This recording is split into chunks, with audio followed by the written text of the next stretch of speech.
Oi pessoal, do primeiro ano, tudo bom? Nós vamos começar agora uma outra área da biologia, que é a citologia ou biologia celular. Como o próprio nome diz, é o estudo das células. E como nós já estudamos, célula é a menor estrutura dos seres vivos, é o que identifica um ser vivo. Todo ser vivo é formado por célula. Bom, vamos começar falando um pouquinho da história da biologia celular. Só foi possível estudar as células após a invenção do microscópio.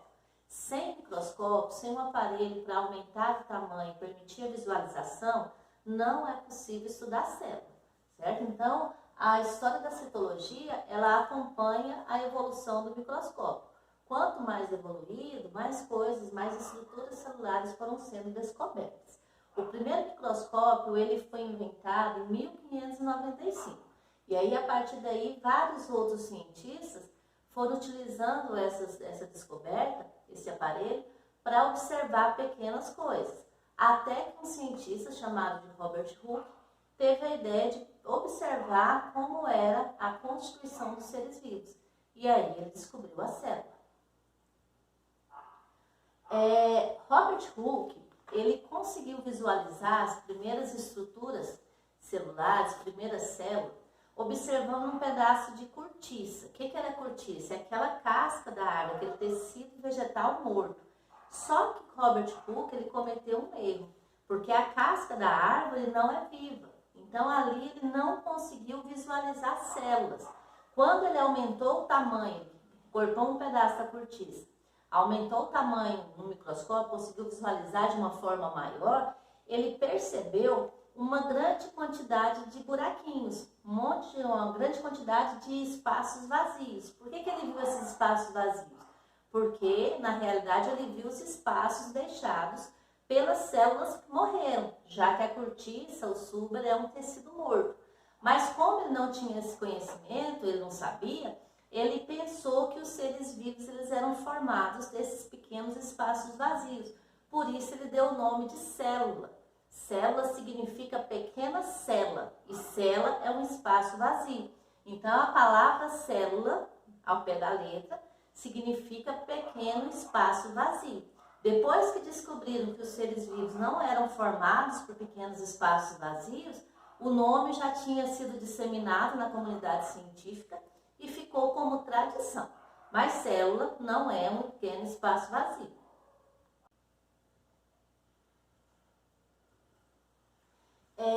Depois da descoberta de Robert Hooke, vários outros cientistas continuaram aprofundando o conhecimento sobre a citologia. Até que dois cientistas alemães, Schleiden e Schwann, eles estudaram juntos. Um estudou tecidos vegetais, o outro estudou os tecidos animais e em conjunto eles elaboraram um conjunto de leis que regem a citologia. Esse conjunto de leis é chamado de teoria celular. E apesar de ser tão antiga, ela é vigente até hoje. Essas ideias, esses conhecimentos da teoria celular, eles foram postulados lá na antiguidade e eles continuam sendo aceitos até hoje. A teoria celular, portanto, é a lei máxima da citologia e ela é composta por alguns itens. Quais são esses itens? A primeira lei da teoria celular é que todos os seres vivos, sejam eles animais, vegetais, qualquer ser vivo, ele é constituído por célula. Essa é a primeira lei da teoria celular. Por isso que os vírus, até hoje, não foram incluídos no grupo dos seres vivos, porque vírus são acelulares. E apesar de ter grandes características vitais, eles não têm células. Por isso, como eles estão infringindo a lei da teoria celular, eles não são considerados oficialmente como sendo seres vivos. A segunda lei diz o seguinte, que toda célula se origina de outra célula. Uma célula se origina de outra pré-existente. Essa ideia é baseada na ideia da biogênese. Se um ser vivo é originado de outro ser vivo pré-existente e um ser vivo é formado por células, logo uma célula se origina de outra célula. A terceira lei da biologia celular ou da teoria celular diz o seguinte, que a célula é a sede das reações metabólicas do organismo. A célula é a unidade morfológica e fisiológica de todo ser vivo. Nas células acontecem todas as funções que acontecem no nosso corpo. A célula respira, digere e faz todas as outras funções que o nosso corpo também faz.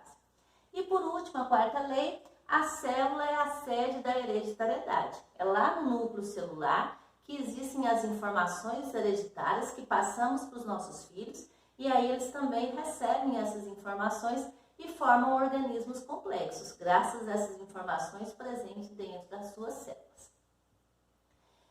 Os seres vivos, eles podem ser classificados em relação à quantidade de células. Aqui eu coloquei os seres acelulares, mas acelular não é vivo, mas é aqueles seres que manifestam características vitais, mas não tem células, são seres acelulares. O único exemplo são os vírus. Celulares são aqueles seres que possuem células. Esses seres podem ser uni- ou pluricelulares. Unicelulares formados por uma única célula, pluricelulares formados por várias células. Essas células podem ser de dois tipos, procariontes ou eucariontes. Somente as bactérias e as cianobactérias são procariontes. Eles mantêm as características lá do primeiro ser vivo. Os outros, que são mais complexos, são mais evoluídos, são seres eucariontes. Desde os protozoários e algumas algas até as plantas e animais. Qual a forma de uma célula, qual o tamanho de uma célula? Isso varia muito, tá? Muitas vezes quando nós vamos desenhar uma célula, é normal a gente fazer círculos, mas nem sempre. A forma da célula está relacionada com a sua função. Dependendo da função que ela exerce no corpo, ela adquire uma determinada forma. As hemácias, por exemplo, representada aqui nesse desenho, ela é na forma de um disco bicôncavo. Ela tem uma dupla concavidade. Já os neurônios aqui, eles são todos estrelados, tá? Depende muito da função. Já o tamanho da célula varia também, de uma célula para célula. As células animais, elas são um pouco maiores do que as células bacterianas. Já as células vegetais são ainda maiores que as células animais. As células, elas são medidas por uma unidade de medida chamada de micrômetro. Certo? Então, as células, elas são medidas de acordo com os micrômetros. O que uma célula tem? Do que ela é formada? Existem células procariontes e eucariontes, nós já falamos. A célula procarionte é uma célula simples. Ela tem poucas estruturas dentro dela. Ela é caracterizada como sendo uma célula que não possui núcleo organizado. Ela não tem membrana nuclear. Essa membrana nuclear é chamada de carioteca. As células procariontes, elas não possuem carioteca. Células procarióticas não têm carioteca. Elas têm o quê? Elas têm membrana plasmática, que toda célula tem, citoplasma, que toda célula tem. Algumas têm parede celular, que é um envoltório protetor, que protege a célula do ambiente. As células procarióticas, elas possuem. Aqui dentro, a única estrutura que elas possuem em termos citoplasmáticos são os ribossomos, que servem para elas produzirem proteínas. O núcleo dessas células é formado por uma única molécula de DNA circular, é chamado de nucleóide. Nucleóide porque parece um núcleo, mas não tem a membrana nuclear envolvendo esse conteúdo. O conteúdo do núcleo não é separado do conteúdo do citoplasma, é tudo junto.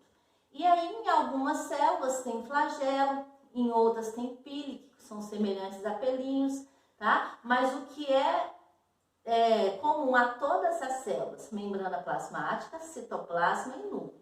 Nas procarióticas, não existe o núcleo organizado, não existe a membrana nuclear. Já as células eucarióticas, ou eucariontes, elas podem ser de dois tipos, animais e vegetais. Qual é a principal diferença entre elas? Primeiro, a principal diferença da eucariótica com a procariótica é que a célula eucariótica, como a gente pode ver na figura, ela é muito mais complexa.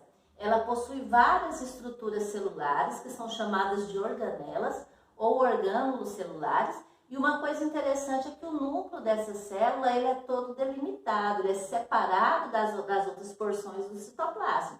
O núcleo de uma célula eucariótica possui a membrana nuclear, possui a carioteca. Já a procariótica não possui.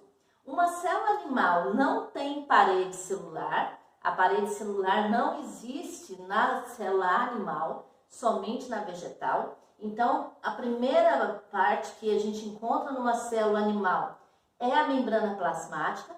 Como eu já falei, é comum a todas as células. Depois vem o citoplasma, com várias organelas, cada uma delas com uma função. E depois nós temos o núcleo com a membrana nuclear, com a carioteca. Já a célula eucariótica vegetal é muito parecida com o animal. Ela também possui o núcleo organizado, possui a carioteca, só que ela tem algumas estruturas que a célula animal não tem. A diferença básica entre as duas são 3 estruturas presentes na vegetal que não existem na célula animal. Quais são essas estruturas? A parede celular, como vocês podem ver na figura, é um envoltório, uma proteção que a célula vegetal tem, a animal não tem. Essas estruturas verdinhas aqui, ó, que são os cloroplastos, presentes somente nas células vegetais, é onde existe a clorofila, que é o pigmento responsável pela fotossíntese. Por isso que só células vegetais fazem fotossíntese, porque os cloroplastos só estão presentes em células vegetais. E por último, a diferença, essa como se fosse uma gota enorme aqui, ó, dentro da célula vegetal, que é o vacúolo de suco celular. Esse espaço enorme aqui, ele é cheio de água e ele ajuda aí na passagem, na entrada e saída de água da célula. Então, o que você tem que memorizar aqui? Diferenças entre célula procariótica e eucariótica, diferenças entre célula eucariótica animal e vegetal. Então, vamos sintetizar. Célula procariótica e eucariótica, qual é a diferença? Procariótica não possui o núcleo organizado, não possui a membrana nuclear, e a célula eucariótica possui. Além disso, a célula eucariótica é muito mais complexa, tem várias estruturas que a procariótica não tem. Entre as eucarióticas, as eucariontes, qual a diferença entre a animal e a vegetal? A vegetal tem 3 coisas que a animal não tem. Essas 3 coisas são o quê? Parede celular, cloroplasto e vacúolo de suco celular. Certinho? Nós vamos, ao longo desse segundo bimestre, estudar todas essas estruturas celulares, certo? Então, é bom que você tenha todas essas informações retidas na cabecinha aí, para a gente poder estudar bem assim, certinho? Fique com Deus, tchauzinho.